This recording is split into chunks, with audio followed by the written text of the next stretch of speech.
Good morning friends, how are you? कैसे हैं आप? I hope you are doing well. So आज का टॉपिक है जो बहुत इंपॉर्टेंट है, that is ocean currents. Ocean currents एक horizontal motion of the ocean water है, जिसका एक पार्ट है जिसमें हम पढ़ेंगे ocean currents.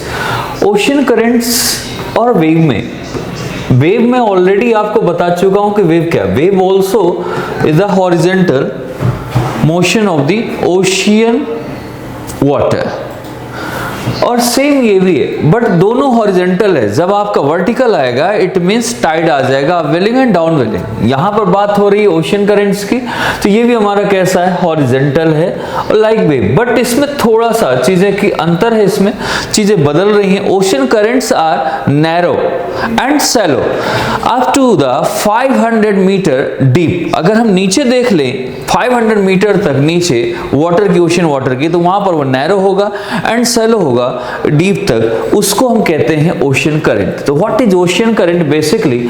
So you can say ocean currents are narrow and shallow. कहां तक? Up to 500 metre ocean deep. That is called ocean current. That is called ocean current.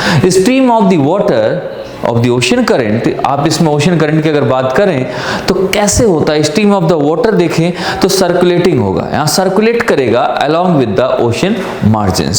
लेकिन ये वाटर जो है इसमें ocean current में सर्कुलेट तो करता है और इसमें फोर्सेस भी लगता है, ठीक है, सर्कुलेटिंग। लेकिन किसके साथ? सर्कुलेटिंग अलोंग, वाटर सर्कुलेट होता है यहाँ पर, water circulating along with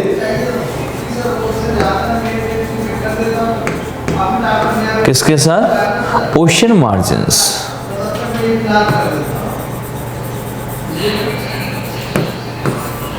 ocean margins. So now you can say the ocean currents are narrow and shallow up to 500 meters in ocean deep, and stream of the water circulating along with the ocean margins, that is ocean currents। And one more thing, that is ये इससे एक कह सकते हैं circumnavigate the earth। Second point, it is also important for the ocean current, that is navigate the earth।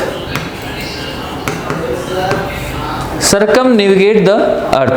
अब इसके पीछे एक हमें और पॉइंट जानना है कि इसके पीछे कौन कौन से सोर्सेस लगेगा। ओशियन करेंट्स के, ocean currents there are two type, दो टाइप की होती है, कौन कौन सी और कैसे मूव करती है? We have to also understand about to know about the how to move, कैसे मूव करेगी, कैसे जाएगी, किस जगह से कैसे मूव करती है और कैसे, कितने टाइप की, दो टाइप की होती है, एक कोल्ड और एक वार्म। तो कोल्ड और वार्म जो हमारी ओशियन करंट है, इन दोनों के लिए हम ध्यान से देखेंगे। जो कोल्ड होगा, cold water from cold water और वार्म वाटर। अब सबसे पहले तो हम इसको देख लें कैसे इफेक्ट डाल रही है। आपके सामने एक पोल है,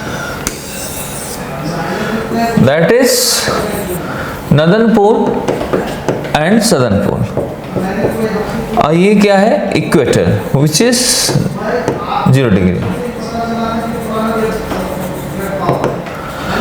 अब अगर हम यहां से कोई भी वाटर, कोई भी चीज आएगी तो कैसी होगी? कोल्ड होगा, राइट? और यहां भी कोल्ड होगा, क्योंकि दोनों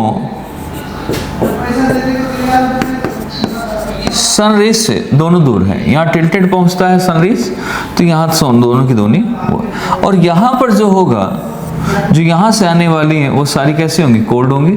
जो यहाँ से जाएंगे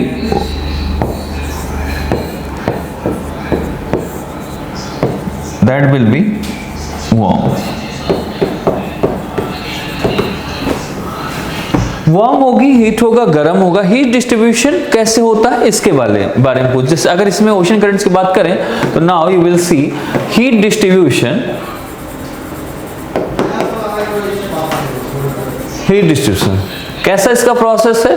हीट डिस्ट्रीब्यूशन की अगर बात करें फ्रॉम पोल्स टू इक्वेटर, ये क्यों ऐसा होता है? ये हीट को बैलेंस करने के लिए, जो हमारा सरफेस ऑफ द ओशियन है उसको बैलेंस करना, उसकी हीट को, उसके लिए होता है। तो यहाँ पर आप कर सकते हैं। तो हीट डिस्ट्रीब्यूशन अगर हम बात करें तो ये कैसे, फ्रॉम पोल टू इक्वेटर। और अगर हम इसी को वाटर हीट डिस्ट्रीब्यूशन में दोनों आ सकता है, warm water from the equator. अगर हम यहाँ से पोल से करेंगे तो पोल से हमारा कोल्ड वाटर जाएगा, poles to equator, and warm water from the कह सकते from the equator and cold water from the poles. तो हमारा ऐसा हो जाएगा, यहाँ से यहाँ जाना और यहाँ से यहाँ आना, दोनों में हीट डिस्ट्रीब्यूशन है। तो अगर हमें कूल की बात करें, कोल्ड की बात करें, तो यहाँ से पोल टू इक्वेटर, और अगर वार्म की बात करेंगे तो that is equator to pole. ये ऐसे हमारे ये चीजें बनेंगे। इसे हम हीट डिस्ट्रीब्यूशन में कर सकते, cold water from pole and warm water from the equator. तो ये ऐसे होंगे और मूव करेंगे एक दूसरे की जगह, एक उसमें जाएगा। ठीक है, तो एक ये चीज हो गई। इसके बाद हम ओशन करंट में कौन कौन से फोर्सेस हैं जो इसके बिहाइंड लगते हैं, so we have to know exactly, that is also important for the examination. तो अभी आप देख रहे हैं कि आजकल ऐसे क्वेश्चन पूछे जा रहे हैं, ऐसे क्वेश्चन आ रहे हैं, अभी प्रीलिम्स में हाल ही में ऐसे क्वेश्चन आए हुए हैं। तो यहाँ पर थोड़ी थोड़ी छोटी छोटी चीजें हैं जो हम करते थे। तो forces responsible for ocean currents, तो इसके बारे में भी आप लिख सकते हैं, वो कर सकते हैं। Next point,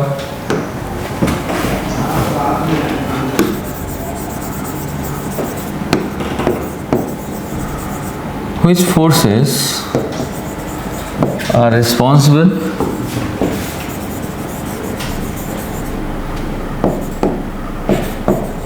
for ocean current। और हम इसके लिए केवल एक ही बात करते हैं, इसके लिए क्या है, Coriolis force that is responsible.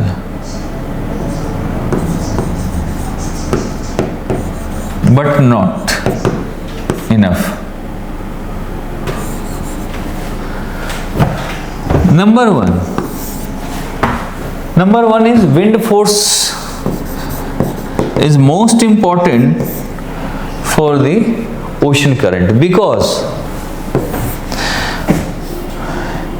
you know planetary winds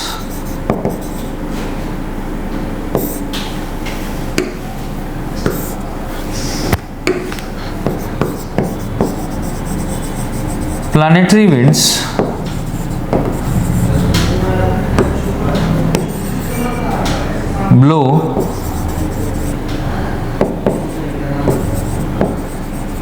in the same direction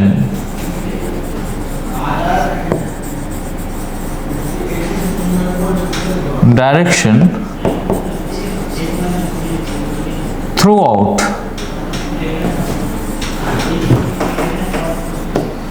the year,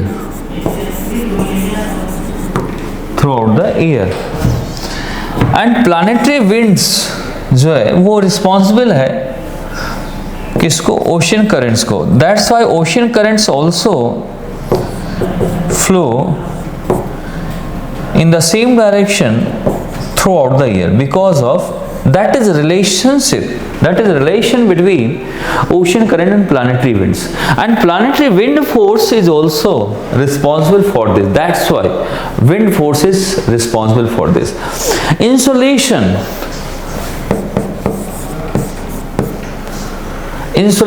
okay, gravitational force,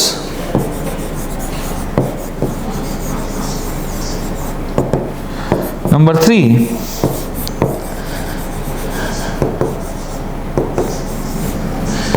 number 4, Coriolis force. So there are 4 forces are responsible for ocean current. So I think you are getting my point, what I am saying. आप उसे समझ पा रहे होंगे। ये हमारा एक इसका जो बहुत इंपॉर्टेंट है इसका। अब ये कैसे फोर्स लगता है, डोमिनेंट फोर्स कैसे काम करता है, विंड के बारे में करते हैं। So we will study each and every point. So first let's start with wind force. Wind force, most of the current follow the direction of the trade winds and the westerlies and polar easterlies. जितने भी winds हैं, these kind of winds are called planetary winds. Okay, so अगर हम wind force की बात करते हैं, ठीक है, विंड फोर्स की अगर बात कर लेते हैं तो wind force most of the currents जो है किसको फॉलो करती हैं, डायरेक्शन को, जो आपके प्लानिटरी विंड्स, जो आपको मैंने पहले ही बता चुका हूं। प्लानिटरी विंड्स में कई सारी विंड्स होती हैं, जो आपके ट्रेड विंड्स, ये भी हमारी ईस्टर्लीज विंड होती है, बट ये हमारी इक्वेटर के पास होता है, easterlies wind. Number 2 trade winds, okay. Number 2 westerlies wind. इसको कई नाम से जानते हैं। वेस्टर्लीज थोड़ा ऊपर जाएगा तो रोजबी वेव्स,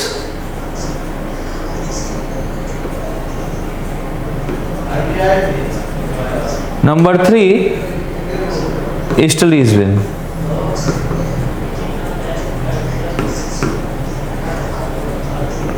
ठीक है, ये इतने इसमें हम इसमें ये सारी की सारी क्या है, प्लानिटरी विंड्स हैं।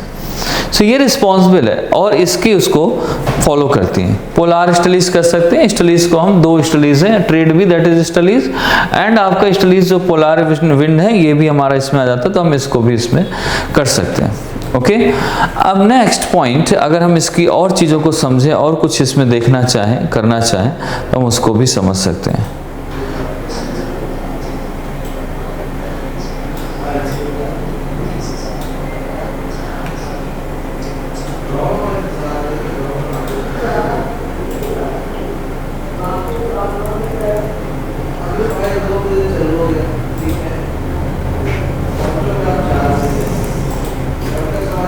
ये पॉज कट जाएगा ना, यहाँ से काट देना ही, मैं बीच में थोड़ा सा मैंने पॉज ले लिया, नेट चला गया था। तो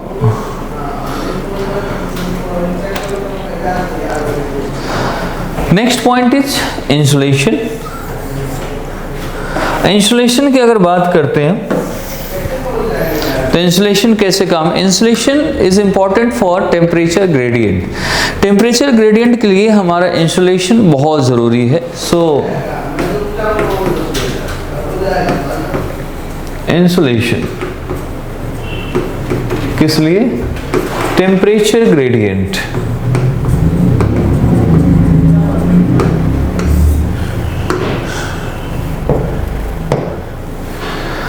water expands under high temperature, और जब आपका वाटर जो होता है, जब अगर हाई टेम्परेचर है वहाँ पर एक्सपांड करेगा, और जहाँ पर लो टेम्परेचर है वहाँ पर क्या करेगा, ये सिंक करेगा, वहाँ पर ये थोड़ा सा हैवी भी होगा, डाउनवर्ड भी जाएगा। और जहाँ पर वार्म होगा, हाई टेम्परेचर होगा, वहाँ पर एयर कैसी होगी, लाइटर हो जाएगी और एयर ऊपर राइज करने लगेगी। जैसे लाइक आप घर पे हैं और आप उसे अपने पतीले पे आप पानी डालिए, तो वो पानी जो होता है, डॉक्टर अक्सर कहता है जब बीमार होते हैं तो कहते हैं कि वो ऐसा करो पानी उबाल के पियो, क्योंकि वो पानी लाइट हो जाता है और उससे कपड़े भी धुलो तो बड़ा साफ होता है। कभी कभी दाग या कपड़े का वो नहीं छूट होता तो मम्मी क्या करती हैं आपकी, ये पानी गर्म करेंगे, उसमें सर्फ डालेंगे और उसके बाद उसमें कपड़े डाल देंगे, जिससे जल्दी साफ हो जाएगा, जल्दी चीज़ें ठीक हो जाएंगी। तो इसके लिए इंसुलेशन भी ऐसा ही काम करता है। तो इंसुलेशन की अगर बात करते हैं हम, तो यहाँ पर कर सकते हैं कि वाटर एक्सपांड्स। नंबर 1, इंसुलेशन क्यों जरूरी, टेम्परेचर क्यों जरूरी, क्योंकि ये वाटर का एक्सपांसन और इसका सिंक होना दोनों इस पर डिपेंड करता है। तो वाटर एक्सपांड्स कैसे एक्सपांड कर रहा है, expand under the high temperature, under the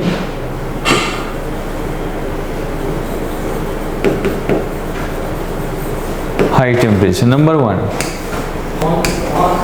number 2, cold water कहाँ पर होगा, ये मैंने आपको बताया था, कोल्ड वाटर ये ऑल्सो रिस्पॉन्सिबल है, यहाँ पर हाई प्रेशर बनेगा, कोल्ड वाटर ये पोल पर होता है। एंड वार्म वाटर जो है वो एक कहाँ पर, अब ये हैवी होगा, ये वाटर कैसा होगा, कोल्ड वाटर हैवी होगा, एंड यहाँ पर warm water, it means warm water it is located, या कहाँ पर आपको मिलेगा, नियर द इक्वेटर, और ये कैसा होगा, लाइटर। ओके, नंबर 4, जो cold water heavier, denser and sink होगा। क्यों होगा, और डाउनवर्ड की तरफ, क्योंकि भारी हो जाएगा, सिंक होगा, और थोड़ा सा इसकी जो है डेंसर ज़्यादा होगी, तो जिससे ये नीचे की तरफ डाउनवर्ड जाएगा और ये अपवर्ड जाएगा, अपवर्ड, और ये अपवर्ड ऊपर जाएगा, तभी हमारा क्या बनता है, साइक्लोन बनते हैं, चीज़ें ऊपर आती हैं और रेनफॉल होता है। और ये नीचे जाता है, ये क्यों जाता है, क्योंकि सिंक हो जाता है, बर्फ बन जाती है इसकी, और ये डाउनवर्ड होना शुरू हो जाता है। जब इस पोजीशन पे आए तो समझ लो कि ये हमारा क्या है, वर्टिकल है, बट इसमें वर्टिकल की डिस्कस नहीं कर रहे हैं हम, इंसुलेशन एक फोर्स की डिस्कस कर रहे हैं जो कि आपको यहाँ पर लाता है, ये इसका काम करता है। टेम्परेचर ग्रेडियंट की वजह से हमारे ओशन पर ये सारी चीज़ें हमें मिलती हैं देखने को। And cold water from the pole flow towards the equator at the surface level, surface level कह सकते हैं, to balance loss of the water, loss of water at the equator. जो इक्वेटर पे लॉस होगा वाटर, उसको लेके cold water वहाँ fill करेगा, और जो को वहाँ पोल पर जो लॉस होगा उसको इक्वेटर से जाने वाली जो वाटर है वो उसको फिल करेगी। और जहाँ पर ये दोनों करंट मिलती हैं अक्सर, वहाँ पर क्या होता है, वहाँ फॉग बनेगा, वहाँ पर फिशिंग ज़्यादा होगी, फिशिंग ग्राउंड ज़्यादा होगा, हम इसको भी यहाँ पर डिस्कस में डाल सकते हैं।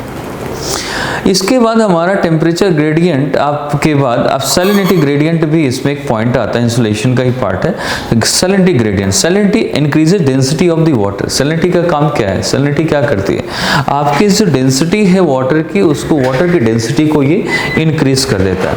तो अगर हमारा ये कोल्ड वाटर है और वहाँ पर सैलिनिटी भी है, और सैलिनिटी इक्वेटर पे नहीं मिलती, सैलिनिटी वहाँ भी होती है जहाँ पर ज़्यादा तेज़ी से वाटर वेपर हो रहा हो और बारिश रेनफॉल कम हो रही, तो वहाँ पर भी सैलिनिटी बढ़ जाती है, लाइक इक्वेटर के वो ट्रॉपिकल जोन पे। और इसके बाद अगर यही चीज़ आपकी इक्वेटर पे होगी तो वहाँ पर रेनफॉल डेली हो रहा है तो सैलिनिटी कम हो जाएगी। पोल पर भी ऐसा नहीं कि पोल पर सैलिनिटी ज़्यादा होगी, पोल से जब निकलेंगे आगे तब सैलिनिटी बढ़ेगी वहाँ पर। तो सैलिनिटी इंक्रीज, सैलिनिटी का वर्क क्या है, सैलिनिटी काम कैसे करती है, सैलिनिटी रिस्पॉन्सिबल कैसे है, उसकी बात करें। सैलिनिटी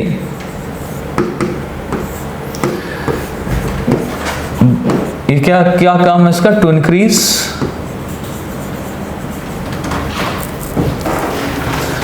क्या इंक्रीज कर रहा है, इंक्रीज करेगा डेंसिटी ऑफ द वाटर।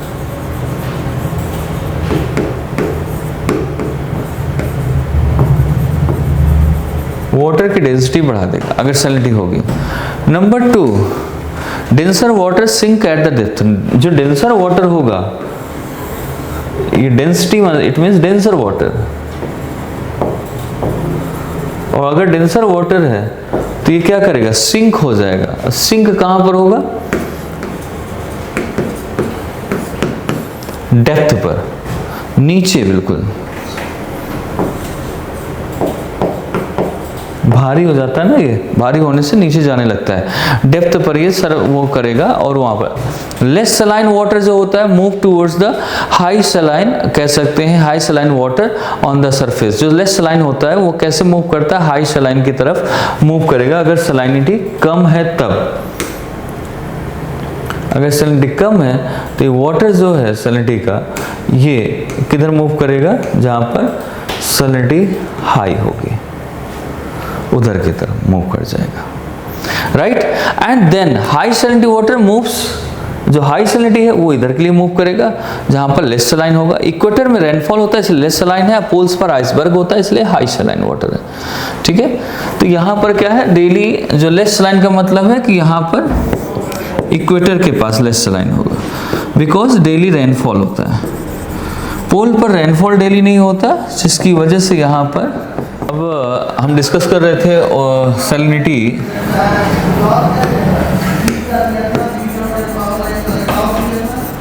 जिस सैलिनिटी और ओशन की होती है ना, ओशन क्या वाटर में है, ओशन वाटर की, ओशन करंट्स की नहीं कहेंगे, ओशन वाटर की सैलिनिटी। तो सैलिनिटी में भी प्रॉब्लम्स हैं इसमें, कैसे कैसे मैंने बताया था कि जो हमारी एक इसकी बात करें, इंसुलेशन की बात करें, सैलिनिटी की बात करें, तो सैलिनिटी इंक्रीजेस होती है जैसे जैसे वाटर की डेंसिटी बढ़ती है। सैलिनिटी से क्या होगा, सैलिनिटी बढ़ेगी, अगर सैलिनिटी है तो वाटर की जो डेंसिटी है ये भी इंक्रीज हो जाएगी। क्या इंक्रीज होगी, डेंसिटी, और ये इंक्रीज होगी। अगर ये इंक्रीज होगी तो किधर जाएगी, डाउनवर्ड की तरफ जाएगी, नीचे की तरफ होगी, डाउनवर्ड, ठीक है, या कह सकते हैं डाउनवेलिंग, डाउनवेलिंग होगा, क्योंकि ये हो जाएगा तो ये हैवी भी होगी, हल्की नहीं होगी। और इसमें खास करके दूसरी चीज ये है कि जहां पर सैलिनिटी नहीं, सैलिनिटी कहाँ नहीं होती, मैक्सिमम सैलिनिटी नहीं होती इक्वेटर पर। क्यों, क्योंकि वहां पर फ्रेश वाटर आता है। जहां भी फ्रेश वाटर होगा वहां पर सैलिनिटी कम हो जाएगी, 100% से है, ठीक है, फ्रेश वाटर। जहां पर फ्रेश वाटर नहीं होगा वहां सैलिनिटी क्या हो जाएगी, इंक्रीज हो जाएगी, सैलिनिटी इंक्रीज हो जाएगी, राइट। तो ये चीज यहां पर है, इसमें ये देख रहे हैं। साथ ही साथ हम इसमें ये एक जैसे कि हीट जैसे बैलेंस कर रहा था ना, इंसुलेटर में हीट बैलेंस, ये टेम्परेचर चल रहा था, टेम्परेचर ग्रेडियंट इंसुलेशन में, सेम यहाँ पर भी है वैसे। जहाँ पर ये आपका जहाँ हाई सैलिनिटी है और लेस सैलिनिटी है, ये जब लेस से हाई की तरफ जाएगा, हाई से लेस की तरफ आएगा। ये प्रोसेस सभी जगह चलता है, जहाँ कमी है उसको पूरा करना इसका काम है। तो ये चीज यहाँ पर आती है। तो यहाँ पर less saline water move towards the high saline water and high saline water move towards the less saline water at the sub surfaces, कह सकते हैं, ऑन द सरफेस एंड सब सरफेस। अब हाई सलाइन वाटर जब जाता है तो ये सब सरफेस पे जाता है। रीजन क्या है, सब सरफेस क्यों कहते हैं, क्योंकि ये आपका डाउनवर्ड डाउनवेलिंग के साथ जाता है। तो इसलिए जब एक चीज ध्यान देना, जब लेस सलाइन से less saline to high saline में जाएगा, हाई सलाइन की तरफ, तो ये हमारा कैसे ऑन सरफेस जाएगा, कैसे on the surface of the ocean, okay. But अगर यहां से यहां जा रहा है हाई से, हाई सलाइन से इधर, तो ये हमारा कैसे जाएगा, सब सरफेस पर जाएगा, राइट। तो ये एक इसमें ये इशू आ जाए, ये चीजें ठीक हो जाएंगी। एंड इक्वेटर पर रेनफॉल होता है, that's why less saline, and poles पर आइसबर्ग होते हैं जिसकी वजह से हाई सलाइन वाटर यहाँ पर मिलता है। नेक्स्ट मैंने बताया कि factor modifying of the ocean current, ocean current को कौन से ऐसे फैक्टर्स हैं जो मॉडिफाई करते हैं, कैसे इसका जो पाथ का डायरेक्शन है कैसे डिफ्लेक्ट होता है, कैसे चेंज होता है। इसके लिए कोरियोलिस फोर्स सबसे इंपॉर्टेंट पॉइंट है। बट उससे पहले हम देखें कि factor deflects the path of the factors, इसका क्या है, कि कौन कौन से फैक्टर्स हैं जिसके पाथ को डिफ्लेक्ट करते हैं। नंबर वन है आपका फैक्टर किस लिए, मॉडिफाई करने के लिए, किसके, modifying the path of ocean current, ठीक है। ओशन करंट के पाथ को ये मॉडिफाई करना है, डिफ्लेक्ट करना है। इसके साथ साथ यहाँ पर अब इसमें पॉइंट आता है कि कैसे ये डिफ्लेक्ट करता है, कैसे रास्ते को मोड़ता है। नंबर वन चीज, जब भी आप इसमें coast line modify the path of the currents, जैसे कोस्ट लाइंस जो हैं तो ये क्या करती हैं, मॉडिफाई करती हैं। मॉडिफाई किससे, पाथ ऑफ द करंट्स के पाथ को मॉडिफाई करती है, ठीक है। तो इसमें हम देख लेंगे coast lines, the first reason is coast line. Coast line, जो कोस्ट लाइन मॉडिफाई करेगी path of the ocean current, number one. Number two कौन सा करेगा, कोरियोलिस फोर्स। कोरियोलिस फोर्स भी इस पे काम करता है। कोरियोलिस फोर्स इफेक्ट भी, कोरियोलिस फोर्स क्या करता है, अगर नॉर्थ में है तो ये एंटी क्लॉकवाइज, वो नॉर्थ में है तो क्लॉकवाइज, और अगर साउथ में है तो एंटी क्लॉकवाइज चलेगा। यानी due to the earth rotation west to east, east to west जैसे चलता है हमारा, तो यहाँ डिफेक्टिव फोर्सेस लगते हैं, ये डिफ्लेक्ट करता है करंट का। तो क्लॉकवाइज आपका जो कोरियोलिस फोर्स है, कोरियोलिस फोर्स ये किधर क्लॉकवाइज जो काम करेगा इन नदन, और एंटी क्लॉकवाइज जो काम करेगा सदन। दोनों में ऐसे काम ही हमारे होंगे और इस चीज़ को देख सकते हैं। लेकिन बट कोरस फोर्स की अगर बात करें, कभी हम इसके साथ अगर साइक्लोन के साथ वहाँ पर डिफरेंट होगा। साइक्लोन में नदन में एंटी क्लॉकवाइज और सदन में क्लॉकवाइज होता है, बस केवल साइक्लोन के टाइम पे, ना कि इसमें, ठीक है। इसके बाद इसमें कोर्स इफेक्ट हो गया। अब इसके बाद हमने डिस्कस किया कि कोर्स इफेक्ट के बाद कि कैसे कैसे इसमें कुछ क्वेश्चंस होंगे जो आपको करने हैं और उसके साथ मैपिंग जरूर साथ में करें। कई बार क्वेश्चन आते हैं और ऐसे क्वेश्चन 2002 और इस ईयर भी आए हुए हैं। अब ocean currents of the world की हम ओशन करेंट्स कुछ जानेंगे और पढ़ेंगे। So you have to find out from the map. आप उसमें देखेंगे, मैप में लेटेस्ट मैप देखिएगा, हर साल इसमें बढ़ती भी चीज़ें घटती बढ़ती हैं इसमें। लेकिन यहाँ पर हम ये भी ओशन करेंट्स का, कि ओशन करंट के बारे में बाकी मैंने पहले भी बताया है, तो कुछ मैपिंग से देखेंगे जो इंपॉर्टेंट है, जहाँ से क्वेश्चन आते हैं मैक्सिमम, आप यहाँ से देख सकते हैं। ये सारे ओशन करेंट्स हैं आपके सामने, ठीक है। ये ओशन करेंट्स हैं। जहां आपको रेड से दिखाई दे रहा है ना, ये इसका मतलब है रेड वाली जी, ये वार्म ओशन करंट है। कौन सी? वार्म ओशन करंट्स कैसे होती हैं? जो आपके इक्वेटर पर डेवलप होती हैं। इक्वेटर ये कैसे मूव करती है? Equator to pole, equator to pole, ये ऐसे मूव करती है। और जो आपको ये इसमें से दिखाई दे रही है आती हुई, ये लैब्राडोर व्हाइट कलर की, ये आपकी कोल्ड है, ठीक है। तो हम इसको देख लेंगे और यहाँ पर भी ये एक दिखाने के लिए ऐसे किया गया। बाकी यहाँ पर भी ये भी आपकी वार्म है, ये भी वार्म है, लेकिन उतनी वार्म नहीं होंगी। तो यहाँ पर आपको देखो, अब यहाँ पर अगर ये ओशन करंट है और ये ocean current, gulf of stream that is warm ocean current and Labrador that is cold ocean current. Okay, so these ocean currents are coming from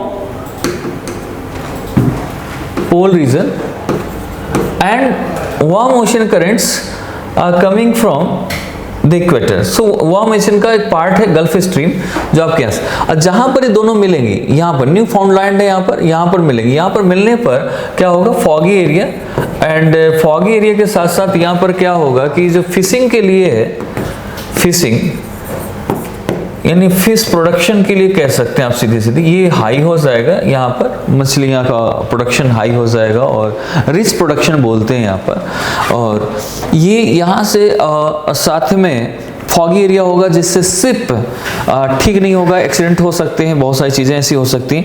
तो ऐसे आपको जितनी भी इसमें वर्ल्ड में मिलती हैं आपको ये हमारी ओशन करेंट्स, उनको ज़रूर आपको स्टडी करनी है। और कुछ मैं ऐसे अभी और दिखाऊंगा आपको, और भी नाम ऐसे देख सकते हैं इसमें से, ठीक है।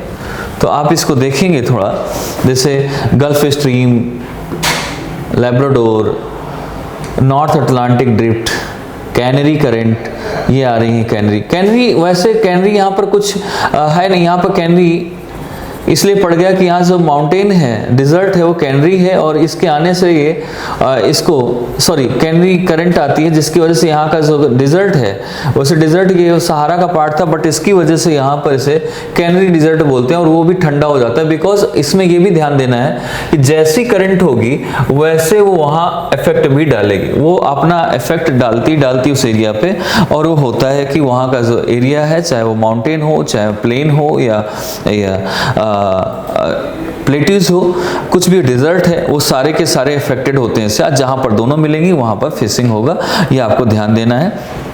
तो न्यू फाउंडलैंड, जैसे बताया कि न्यू फाउंडलैंड क्या है, मीटिंग है। New फाउंडलैंड meeting of the gulf stream and Labrador current and the new फाउंडलैंड fishing ground है। यहाँ पर ग्रांड बैंक बोलते हैं, जैसे मैंने बताया। ये न्यू फाउंडलैंड यहाँ पर एक वर्ल्ड नॉर्थ अमेरिका का पार्ट है, जिसे हम यहाँ पर देख सकते हैं। फॉगी एरिया है, dangerous for shipping. North Atlantic drift की अगर बात करें तो यहाँ पर भी आपको मिलेगा, warming effect to western Europe में डालती है नॉर्थ अटलांटिक ड्रिफ्ट। अब इसकी वजह से देखो, यहाँ से ये देखो, ये एकदम ठंडा एरिया है, इधर का रशिया का पार्ट, यूरोप, और इधर रशिया। अब यहाँ पर क्या होता है ना कि इसकी वार्म की वजह से यहाँ पर कभी भी क्या होता है कि यहाँ पर ये पूरी तरीके से फ्रीज नहीं हो पाता। और जब पूरी तरीके से फ्रीज नहीं होगा तो क्या होगा, यहाँ पर आपकी शिपिंग जो आपका ट्रेड है वो बराबर चलता रहता है, कभी भी ये स्टॉप नहीं होता, रुकता नहीं है मार्केट का, ऐसा नहीं। ये पोर्ट रशिया में पड़ता है और इसकी वजह से पोर्ट ऑफ नॉर्वे हर की इसमें विंटर में भी ऑपरेट करते हैं और सेम लैटिट्यूड पर है। लेकिन अगर हम बात करें कि अगर ये यही देखो, यहाँ रशिया तक, ये इधर पार्ट है रशिया, लेकिन अगर सेम लैटिट्यूड पर भी एक तरफ आपका वार्म करंट है, एक तरफ आपका कोल्ड करंट है, जहाँ पर वार्म करंट है, जैसे आपका नॉर्वे चले जाओ, नॉर्वे वहाँ पर एक वो है आपका पोर्ट है जो कि वार्म करंट के इफेक्ट में आता है, नॉर्वे। यहाँ पर नॉर्वे है ना, आप देखेंगे यहाँ पर नॉर्वे मिलेगा आपको। सो यहाँ पर इसकी वजह से यहाँ का पोर्ट जो है वो पूरी तरीके से ऑपरेट होता है through out the year. But यहाँ पर सेम लैटिट्यूड पर रशिया में भी है, बट यहाँ पर कैसा हो जाएगा, फ्रीज हो जाएगा और यहाँ पर पोर्ट बंद हो जाता है विंटर के सीजन में। At the same latitude port in Russia freeze during the winter. लेकिन अगर हम इन चीजों को देख लें तो ये हमारी एक चीज है कि इफेक्ट डालती रहेगी। वार्म उसको वार्म रखेगी, कोल्ड वहां पर अपने रीजन पर जहां से निकलेगी वहां पर कोल्ड कर देगी। तो ऐसे कैनरी की, जैसे मैंने बात किया कि कैनरी वहां से निकलती है, तो ऐसे सारागासो सी है जो आपके equatorial current, gulf stream and canary current के दोनों को मिलती है यहाँ पर। तो ये चीजें हैं, तो आपको इसको थोड़ा सा अपने उस मैप पे जाना है और इसको देखना है कैसे कैसे ये चेंज कर रही है, कैसे कैसे बदल रही है। तो इनके name of the ocean currents you have to study, उसके बारे में पढ़ना है और उनको अपने एक पेपर पे लिखना भी है और उनको समझना भी है, जिससे ये पता चले और कहाँ पर दोनों लड़ रही हैं, कहाँ पर नहीं ये दोनों मिल रही हैं एक दूसरे से। जैसे Bahia Blanca, north Pacific ocean current, ऐसे बहुत सारे आपको मिलेंगे। और अब यहाँ पर साथ ही साथ कैसे कैसे इफेक्ट डालता है आप उसको देख सकते हैं, जापान का पार्ट देख सकते हैं। तो ये सारी चीज़ें इसमें आ जाएंगी। अब हम इसमें ओशन करंट के बाद जैसे कि हमने देखा और इसको समझा, तो ये हमारी ओशन करंट्स थी। अब इसके बाद हम चले अब वेलिंग एंड फ्रेवियन पर, वहाँ पर कैसे कैसे कैसे काम करते, तो वहाँ पर भी हमारी ओशन करंट्स का कैसे काम करते हैं। तो सारा ओशन करंट आपको एक बार गो थ्रू होना है मैप के थ्रू, और इसके बाकी थ्योरी मैंने आपको दी ही दी है, कैसे कैसे काम करती हैं उन चीज़ों को आपको समझ में आ जाएगा। ठीक है।